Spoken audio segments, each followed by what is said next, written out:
I always say that I never sang any style of music that I hadn't heard in my household growing up. I can't approach it with any kind of authenticity. She was the voice that could silence a stadium, the queen of a sound nobody could quite categorize. But behind the spotlight, June Callahan carried a private ledger of slights that cut deeper than any lyric she ever sang. In this story, we look at 7 musicians who crossed paths with June in ways that left lasting scars.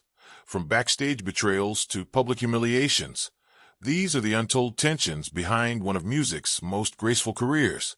Before the Ravens filled arenas, they were 2 broke musicians sleeping in a van outside Bakersfield, hoping somebody in the business would notice them. June noticed. In 1971, she needed a backing band for her first real tour, and she took a chance on Tommy Vance and his songwriting partner, Andy Pruitt. Tommy played drums and sang harmony. Andy played guitar. Rounding out the lineup were a bassist and a steel guitarist June had worked with before. That tour became the foundation of the Ravens. June didn't just hand them a job. She gave them a stage, an audience, and a reputation to borrow from. She introduced them to her producer, put in a word with 2 different label executives, and let them open her sets so industry people would see what she already saw. By the time the tour wrapped, Tommy and Andy were ready to go out on their own, and June didn't try to stop them. She told them to go, and she meant it. The Ravens broke fast. Within 2 years, they had a radio hit, then a second, then an album that went gold. June kept touring on her own path, watching from a distance as the band she'd helped build turned into something bigger than she was. That's when things started to sour. Tommy changed. The kid who used to ask June for notes on his phrasing started giving interviews, where he called her sound safe and too polished, as if the years she'd spent building her craft were something to apologize for.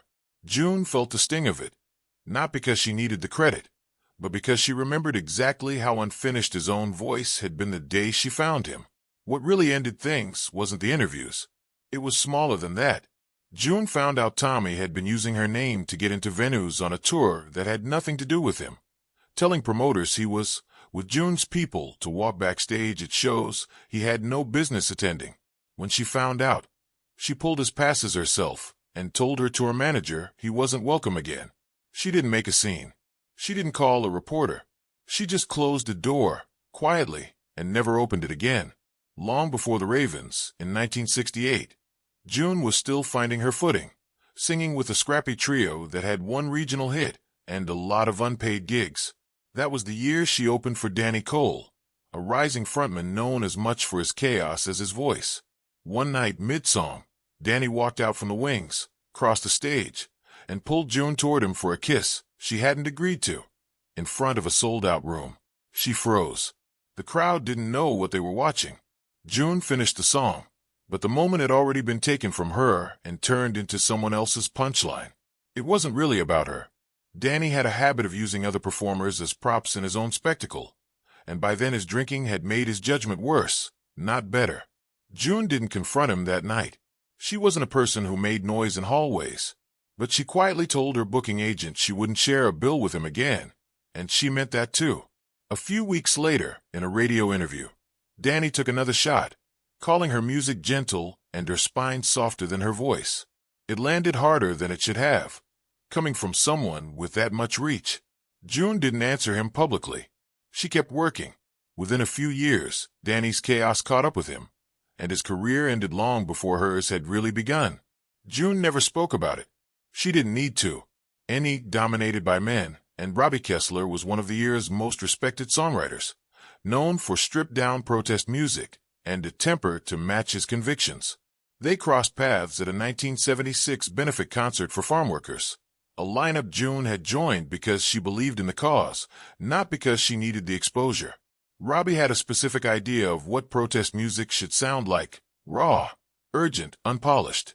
June's performance, radio-ready and clean, wasn't what he wanted next to his own. He said so to people around the rehearsal, calling her sound too commercial for a night that was supposed to be about something bigger than commerce. He didn't say it to her face. He didn't need to. It got back to her anyway. June finished her set and left without incident. She didn't argue with him backstage, but she never worked another cause event where Robbie was on the bill, and she started being far more selective about which rooms she walked into after that. Years later, in an interview, she said, without naming him, that some of the men she'd shared stages with had mistaken polish for insincerity, and that she'd stopped waiting for them to figure out the difference. In 1974, June walked into a session with Marcus Feld, a composer famous for demanding, genre-defying arrangements and even less patience for outside opinions. On paper, it looked like a bold pairing. Her voice, his ambition. In the room, it fell apart fast. Marcus ran the session like an audition, not a collaboration. When June offered a note on phrasing, he laughed it off in front of the band, more than once, and made it clear he didn't think she understood what he was building. She had platinum records and years of professional discipline behind her, and none of it mattered to him inside that studio. She left before the session ended. No blow-up, no statement. She simply packed up and walked out. The tapes were shelved. The two of them never worked together again. Marcus later told people privately that it proved pop singers couldn't handle serious music. What he missed was simpler.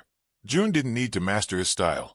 She needed to be treated like a peer, and he'd never once considered that possibility. Through the Laurel-adjacent scene of the mid-1970s, June and singer-guitarist Ray Dune ran in the same circles, traded harmony parts, and built a friendship on mutual respect, until a rehearsal disagreement in 1975 ended it. Ray wanted a key change for a shared performance. June said it didn't sit well in her range and declined. He didn't take it well.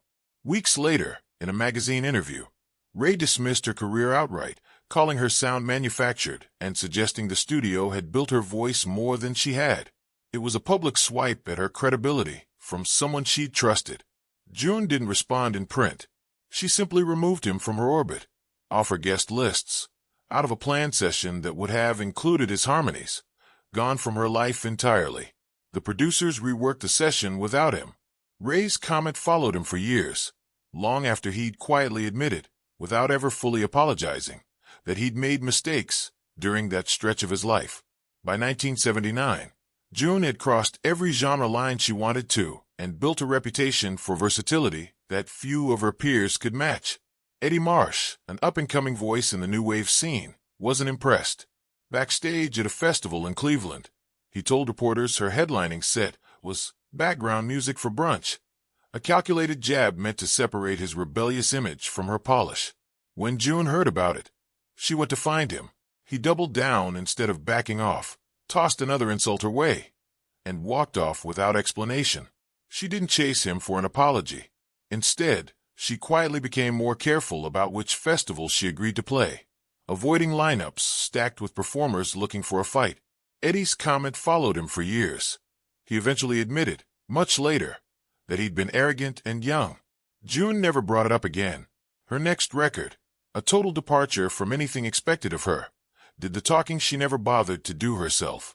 In 1982, the idea of a duet between June and songwriter Nathan Reyes had the whole industry buzzing, two singular voices, one inevitable pairing. In the studio, it fell apart almost immediately. Nathan, a well-known perfectionist, treated every suggestion June made as an obstacle rather than an idea, steering the session more like a hostage negotiation than a collaboration. June had built her entire career on creative independence, and Nathan's need for total control made that impossible to hold on to.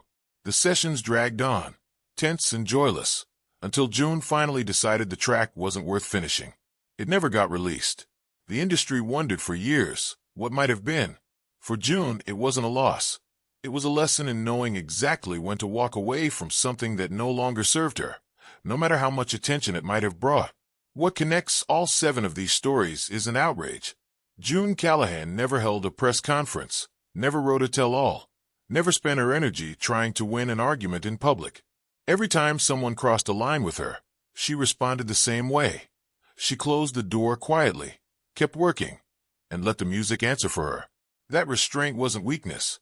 It was the discipline that let her build a career spanning decades, while some of the men who crossed her flamed out, apologized too late, or simply faded from view. At 78, looking back, June doesn't frame these 7 men as villains in a grand betrayal. She frames them as a pattern she learned to recognize early. The difference between people who saw her as a collaborator and people who only ever wanted her as a backdrop. She chose, again and again, not to be anyone's backdrop. That choice, more than any single feud, is the reason her name is still spoken with respect long after the noise from all 7 of these men has gone quiet.